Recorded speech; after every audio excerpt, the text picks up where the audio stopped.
Hello நண்பர்களே, welcome to mix media. இன்றைக்கி நம்ம ஓணம் ஸ்பெஷல் பிரதமன் செய்ய போகிறோம்.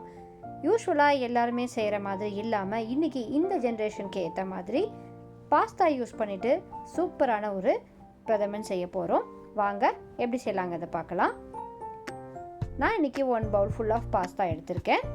இந்த பாஸ்தாவை நம்ம குக்கரில் ஆட் பண்ணிக்கலாம். அடுத்ததாக 3 glasses ஆஃப் வாட்டர் ஆட் பண்ணிக்கலாம். ஆட் பண்ணிவிட்டு கொஞ்சமாக சால்ட் ஆட் பண்ணிக்க போகிறோம். என்ன தான் நம்ம ஸ்வீட்டாக இருந்தாலும் கொஞ்சமாக சால்ட் ஆட் பண்ணோன்னா தான் அந்த ஸ்வீட் நல்லா என்ஹான்ஸ் பண்ணி கொடுக்கும். அதனால் ஒரு பிஞ்ச் ஆஃப் சால்ட் இங்கே ஆட் பண்ணிக்க போகிறோம். அடுத்ததாக நமக்கு பாஸ்தா பாயில் ஆகி வரும்பொழுது ஒன்றோட ஒன்று ஒட்டாமல் இருக்கணும். அதுக்காக ஒரு ஸ்பூன் ஆயில் ஆட் பண்ணிக்கலாம். இப்போ இது எல்லாத்தையுமே நல்லா மிக்ஸ் பண்ணி கொடுத்துட்டு குக்கரில் 3 whistles விட்டு ஆஃப் பண்ணிக்குவோம். 3 whistles விட்டு ஆஃப் பண்ண எடுத்ததுக்கு அப்புறமா நமக்கு இப்போது பாஸ்தா நல்லா பாயில் ஆகி ரெடி ஆகிடுச்சு. இப்போ பாருங்கள், எல்லாமே ஒன்று ஒட்டாமல் நல்லா சூப்பராக பாயில் ஆகி வந்தாச்சு. இப்போது நம்ம இந்த பாஸ்தாவில் இருக்கிற வாட்டர் எல்லாமே ட்ரெயின் பண்ணிக்கலாம். இந்த பாஸ்தா நீங்கள் சப்போஸ் பாயில் ஆகலைன்னு நினச்சிங்கன்னா இன்னும் கூட ஒரு விசில் வச்சு எடுத்துக்கலாம். இப்போ நமக்கு நல்லாவே பாயில் ஆகியிருக்கு. இப்போ இந்த வாட்டர் எல்லாமே நம்ம ட்ரெயின் பண்ணி எடுத்துகிட்டு நம்ம மில்க் ஆட் பண்ண போகிறோம். பால் வந்துட்டு நல்லா சுட வச்சு ரெடியாக வச்சுருக்கேன். இப்போ அந்த நல்லா சூடான பாலை கொஞ்சமாக குங்குமப்பூ கூட ஊற வச்சுக்கலாம். ஒரு 5 minutes இந்த குங்குமப்பூவில் ஊறி வரும்பொழுது நமக்கு நல்லா அதெல்லாமே மிக்ஸ் ஆகி நல்ல கலரை கொடுக்கும். கொஞ்சம் நேரம் அது ஊறிட்டுருக்கட்டும். இப்போ நம்ம பாயில் பண்ணி ரெடியாக வச்சுருக்கிற இந்த பாஸ்தா கூட நம்மளுடைய மில்கை ஆட் பண்ணிக்கலாம். நான் ஆல்ரெடி பாலை கொஞ்சம் சுண்ட காய்ச்சி வச்சுருக்கேன். இப்போ இதை இங்கே ஆட் பண்ணிவிட்டு கொஞ்சம் நேரம் இது கூட மிக்ஸ் பண்ணி விட்டுருவோம். இது எல்லாமே ஒன்று சேர்ந்து கலந்து வரும் பொழுது தேவையான அளவு சுகர் ஆட் பண்ணிக்க போகிறோம். நமக்கு இங்கே சுகர் வேண்டாம்னு நினச்சிங்கன்னா நாட்டு சக்கரை ஆட் பண்ணிக்கலாம். ஆனால் நம்ம ஸ்டவ் ஆஃப் பண்ணதுக்கப்புறமா ஆட் பண்ணணும்.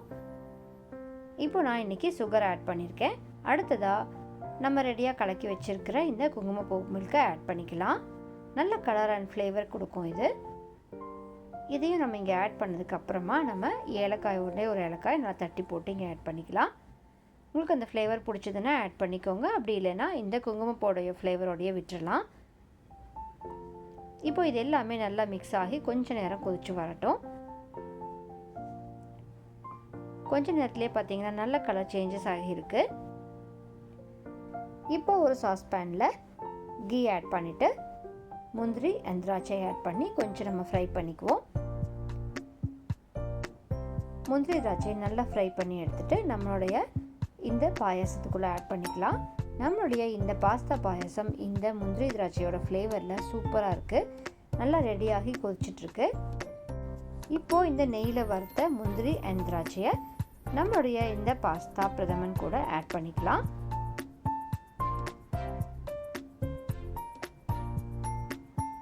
இந்த பாஸ்தா இந்த பால் கூட நல்லா மெர்ஜ் ஆயாச்சு. இப்போ பார்த்தீங்கன்னா நமக்கு அதனுடைய ஸ்டார்ச் நல்லாவே கொடுத்துருக்கு.